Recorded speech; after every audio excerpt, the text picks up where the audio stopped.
Tuhan Yesus memanggil aku dan Shalom, selamat pagi, salam sukacita bagi Bapak Ibu Saudara-saudari yang terkasih. Hari ini kita kembali bersyukur buat anugerah dan hari yang baru yang Tuhan berikan kepada kita. Dan kita kembali disapa oleh firman Tuhan. Maka kita terlebih dahulu berdoa, kita berdoa. Kasih karunia dan damai sejahtera dari Allah Bapa kita dan dari Tuhan Yesus Kristus menyertai kamu. Amin. Firman Tuhan yang menjadi renungan bagi kita hari ini yang tertulis di dalam kitab Matius 12 ayat 21. Beginilah firman Tuhan. Dan padanyalah bangsa-bangsa akan berharap. Demikian firman Tuhan. Saudara-saudara yang terkasih, Yesus Kristus sekalipun berada dalam keadaan yang paling hina, ia tetap memperlihatkan martabat kemuliaannya. Sebaliknya, ketika diliputi dengan segala kehormatan, ia tetap menunjukkan kerendahan hatinya. Ketika Yesus melakukan mukjizat-mukjizat, pastinya ada orang yang bersuka cita dan ada juga yang sirik.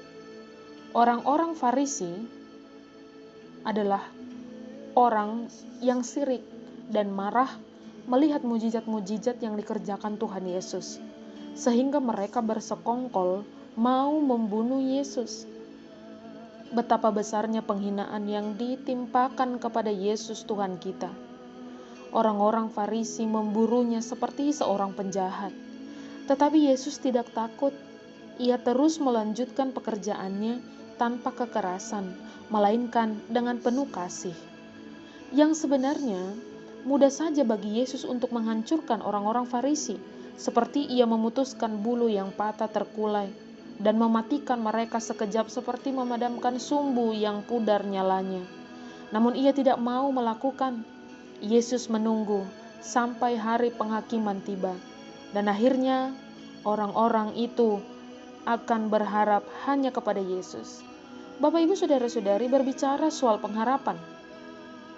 Hidup tanpa harapan bagaikan makan tanpa ada rasanya, hambar, dan kita pun tidak selera untuk memakannya. Dalam hidup yang penuh dengan tantangan ini, kita harus mampu memegang erat harapan kita. Karena kalau tidak, bisa depresi. Bahkan ada yang mengambil jalan pintas, dan bahkan juga ada yang sampai bunuh diri. Dan Yesus adalah tempat yang paling tepat untuk kita berharap, karena ia pasti menepati janjinya dan tidak akan pernah mengecewakan. Berharap kepada sesama manusia, kita sering dikecewakan. Tetapi kepada Yesus, yang adalah tempat bangsa-bangsa untuk berharap, ia pasti memberikan yang terbaik. Sebab firman Tuhan berkata dalam Roma 5 ayat 5a, dan pengharapan itu tidak mengecewakan. Pengharapan itu tidak mengecewakan. Maka teruslah berharap, walau hidup penuh tantangan. Mereka yang berletih lesu dan berbeban berat akan menemukan pengharapan baru. Bahkan bulu yang patah terkulai akan ditegakkan. Pengharapan tidak akan pernah pudar. Orang yang letih sekalipun akan menemukan pengharapan yang baru. Bahkan bulu yang patah terkulai akan ditegakkan, dan juga sumbu yang pudar akan dikobarkan lagi.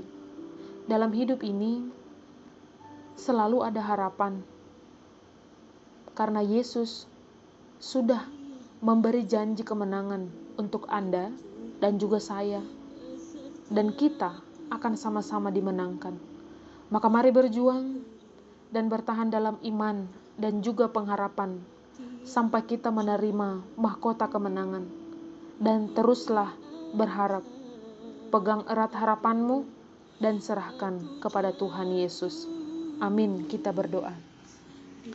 Terima kasih Tuhan untuk firman-Mu yang kembali menyapa kami hari ini. Kami semakin dikuatkan Tuhan untuk tetap bertahan dalam pengharapan kami. Sekalipun hidup ini Tuhan penuh dengan tantangan, tapi pengharapan kami akan selalu hidup dan akan selalu kuat hanya kepadamu saja.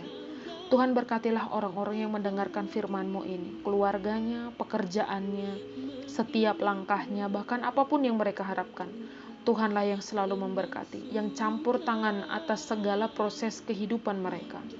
Berkati juga ya Tuhan, bangsa kami ini, berikan kedamaian, pulihkanlah, supaya kami rakyat boleh hidup dalam aman dan tentram. Berikan kebijaksanaan dan kesehatan kepada para pemimpin ya Tuhan, supaya mereka boleh membawa bangsa ini ke jalan yang Engkau kehendaki. Tuhan, hari ini kami menyerahkan hidup kami hanya ke dalam tangan pengasihan-Mu. Engkaulah yang selalu bertindak dalam hidup kami. Ampuni kami dari dosa kami Tuhan, dan terpuji nama-Mu sampai selamanya. Anugerah dari Tuhan kita Yesus Kristus, kasih setia Allah Bapa, dan persekutuan Roh Kudus kiranya menyertai kamu. Amin.